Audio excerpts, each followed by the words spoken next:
Hello everyone, welcome to Code with Laya. Today I am going to explain you the topic double linked list.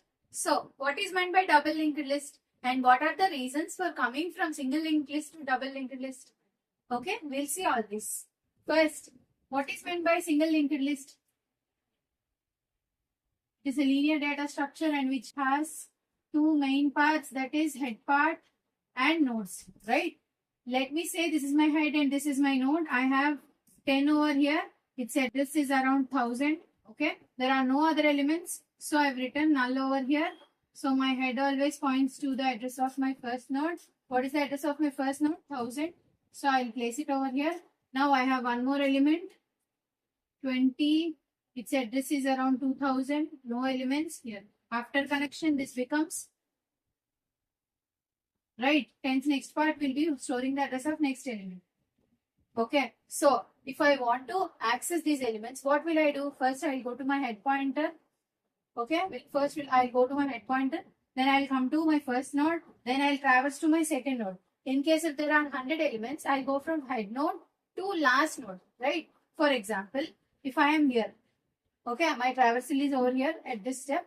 So in case if I want to go to my previous step, will that be able to, take me to my previous node? No. So this is the main disadvantage of single linked list. So to overcome this problem, and we have this problem of one-way traversal with single linked list. That means you can only move in the forward direction, but you cannot go back, right? This problem is raised in single linked list. To overcome this problem, we have gone to double linked list. Double linked list has a feature called two-way traversal. Okay. So I'll explain you what is meant by double linked list and how its operations are being performed. Double linked list is also a linear data structure. Okay. Which follows non-contiguous memory allocation. The main part is, it has three main parts. First one is head pointer, nodes, as well as tail pointer. Okay. So next one is, it allows two-way traversal. You can either move in forward direction or you can move in backward direction. Okay. So let me show you the structure of a node in double linked list. So to traverse in the forward direction, what do I need in the single linked list? I need a data, and data next part is storing the address of next element, right? It's storing the address of second element which is after that, right? So here I want to traverse in backward direction also. So I should have next pointer as well as previous pointer also. Okay. So what is the structure of node in double linked list? I need three fields. The center field is for data. Actual data is stored here. This is for previous address and this is for next address. Okay. This is how you represent a node in double linked list. And what is this tail part? We have seen this newly, right? So this tail part always points to last node. Okay. First, suppose you have 100 elements. Okay. So if you want to access the first element, what you will be doing? You will go to the head pointer and you will access the first element. Even if you want to access 20 elements, okay, first 20 elements, you will go to the head and access them. For example, if I have asked you to access the 100th element, what you will do? You have to go to the first node and you have to go to the last node, traversing all the elements. So much time is being wasted, no? So here you can use a pointer which is called as tail pointer. So with that tail pointer, if I asked you to store the address of last node in tail, then you can directly access this last node. Okay, if I ask you to access this 98th node, with the help of that tail pointer, you can access this 98th node also very easily, right? That is the reason why we have to head pointer as well as tail pointer with the nodes. Okay. Now let me show you the construction of nodes. So this is my head pointer. Okay.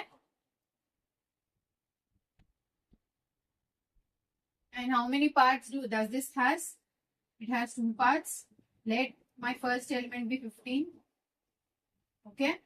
So its address might be around 500. Okay. These are random addresses. I've took them for easy understanding. So my head is pointing to my first node address. So it is 500. So before 15, are there any nodes? No. So it becomes null. After 15, are there any nodes? No, it's null. Right? So tail also points to the same. Okay. This is how it works in double linked list. Okay. Now, in case if you want to add one more element, my element is some 62. It is placed in 600 location. Are there any elements after this? No. Before connection, there are no elements over here also, right? Now I've connected. I said this is two-way traversal, right? So you have to write 2 arrows over here to indicate it can traverse in forward direction as well as backward direction. Okay. So this null is changed to after 15. What is the element? 62. What is the address of 62? 600. Oh, so here. Okay. So what is my last node is point. So what is my last node over here? 62. But my tail is pointing to first node now. So I will change this pointing. So tail always points to my last node. Tail address becomes 600. Okay. This is how you create node and connect nodes in double linked list. Now we'll see different operations that can be performed on double linked list.